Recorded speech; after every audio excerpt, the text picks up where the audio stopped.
Assalamualaikum warahmatullahi wabarakatuh. Perkenalkan, nama saya Windri, NIM 191011311008, kelas A2 Manajemen Bisnis.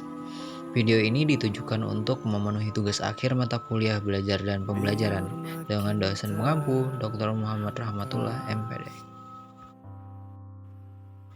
Pada kali ini terdapat 13 materi. Dari ke-13 materi tersebut, bab 1 dan bab 2 lah yang akan saya jelaskan. Pengertian umum pembelajaran. Secara etimologis, kata pembelajaran adalah terjemahan dari bahasa Inggris, yaitu instruction. Kata pembelajaran itu sendiri merupakan perkembangan dari istilah belajar mengajar atau proses mengajar yang telah cukup lama digunakan dalam pendidikan formal.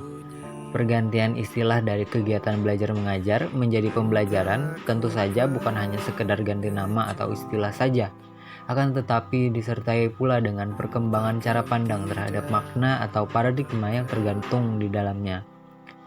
Istilah pembelajaran yang digunakan saat ini sebagai perkembangan dari istilah belajar mengajar yang banyak dipengaruhi oleh aliran psikologi kognitif holistik. Intinya, kegiatan pembelajaran menempatkan siswa sebagai sumber aktivitas belajar. Pengertian konsep makna pembelajaran dan teorinya. Pengertian makna pembelajaran. Pelajaran hingga mencapai sesuatu objektif yang ditentukan juga dapat mempengaruhi perubahan sikap serta keterampilan seorang peserta didik. Namun, proses pengajaran ini memberi kesan hanya sebagai pekerjaan satu pihak, yaitu pekerjaan pengajar saja. Sedangkan pembelajaran menyeratkan adanya interaksi antara pengajar dengan peserta didik. Pembelajaran adalah proses interaksi peserta didik dengan pendidik dan sumber belajar pada suatu lingkungan belajar.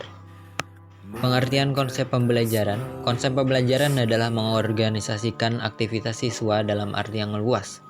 Peranan guru bukan semata-mata memberikan informasi tetapi juga mengarahkan dan memberi fasilitas belajar agar proses belajar lebih memadai.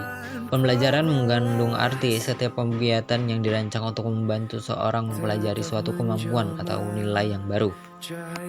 Teori-teori pembelajaran, teori behavioristik, teori kognitif, teori konstruktivis. Bagian-bagian belajar dan pembelajaran. 1. Pendekatan belajar. 2. Ragam pembelajaran. 3. Metode pembelajaran. 4. Tahapan pembelajaran. Faktor-faktor yang mempengaruhi proses pembelajaran. Menurut Wasti Somanto, dalam belajar ada banyak faktor yang mempengaruhi belajar.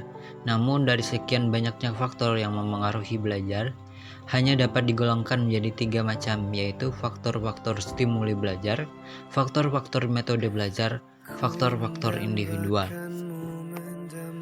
Motivasi dalam belajar. Menurut McDonald, motivasi adalah sesuatu perubahan energi di dalam pribadi seseorang yang ditandai dengan timbulnya afektif dan reaksi untuk mencapai tujuan. Dari perumusan yang dikemukakan McDonald, ini mengandung 3 unsur yang saling berkaitan, yaitu 1. Motivasi dimulai dari adanya perubahan energi dalam pribadi. 2. Motivasi ditandai dengan timbulnya perasaan. 3. Motivasi ditandai oleh reaksi-reaksi untuk mencapai tujuan. Jenis-jenis motivasi ada 2, yaitu motivasi intrinsik dan motivasi ekstrinsik.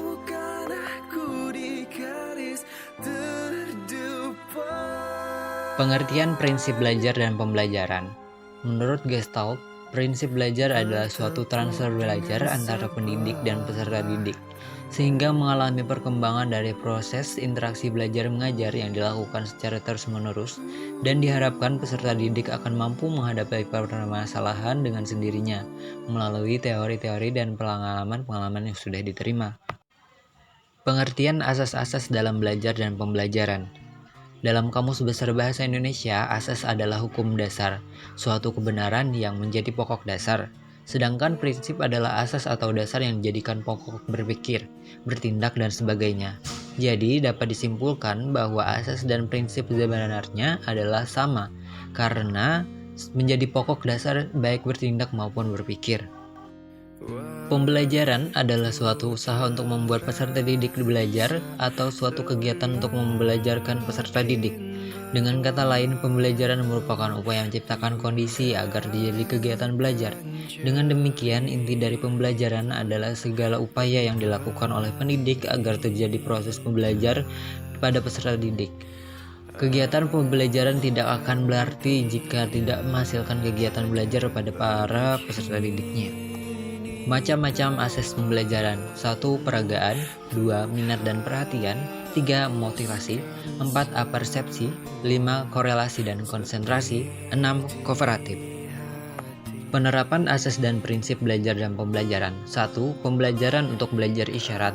Belajar isyarat merujuk pada proses yang dimulai dengan mengenal adanya isyarat tanda atau petunjuk yang mengimplikasikan pada proses perubahan perilaku. 2. Pembelajaran untuk stimulasi respon. Belajar stimulasi respon merujuk pada proses perubahan perilaku yang dihasilkan oleh terciptanya relasi antara stimulus atau rangsangan dan respon atau jawaban atas stimulus. Pembelajaran untuk belajar rangkaian. Belajar rangkaian merujuk pada proses belajar yang tercipta dari adanya berbagai proses stimulus respon. Artinya, seseorang yang menerima berbagai stimulus dan selanjutnya memberi respon di dalam suatu konteks akan dapat melakukan proses belajar kerangkaian. Yang keempat, pembelajaran untuk belajar asosiasi verbal. Belajar asosiasi verbal merujuk kepada proses memahami perbuatan melalui proses penyerupaan hal itu dengan sesuatu benda, situasi yang nyata pernah dialami oleh orang lain itu. Yang kelima, pembelajaran untuk belajar diskriminasi. Belajar diskriminasi memahami sesuatu hal dengan cara melihat perbedaan karakteristik yang dimiliki oleh objek pelajaran. Pembelajaran untuk belajar konsep. Belajar konsep merujuk kepada aktivitas individu dalam memahami sesuatu benda, proses, gejala, aturan, pengalaman mulai proses mengenal ciri-cirinya, contoh dan sifat dari ciri-ciri itu. Yang ketujuh, pembelajaran untuk belajar aturan. Belajar aturan merujuk kepada proses belajar membangun prinsip atau aturan dengan menggunakan serangkaian fakta, data, peristiwa, dan pengalaman yang telah diketahui atau dialami sebelumnya. 8. Pembelajaran untuk belajar memecahkan masalah. Belajar memecahkan masalah berarti proses mental individu dalam menghadapi suatu masalah untuk selanjutnya menemukan cara mengatasi masalah itu melalui proses berpikir yang sistematis dan cermat. Demikianlah yang dapat saya sampaikan. Salam hilaf, mohon maaf. Assalamualaikum warahmatullahi wabarakatuh.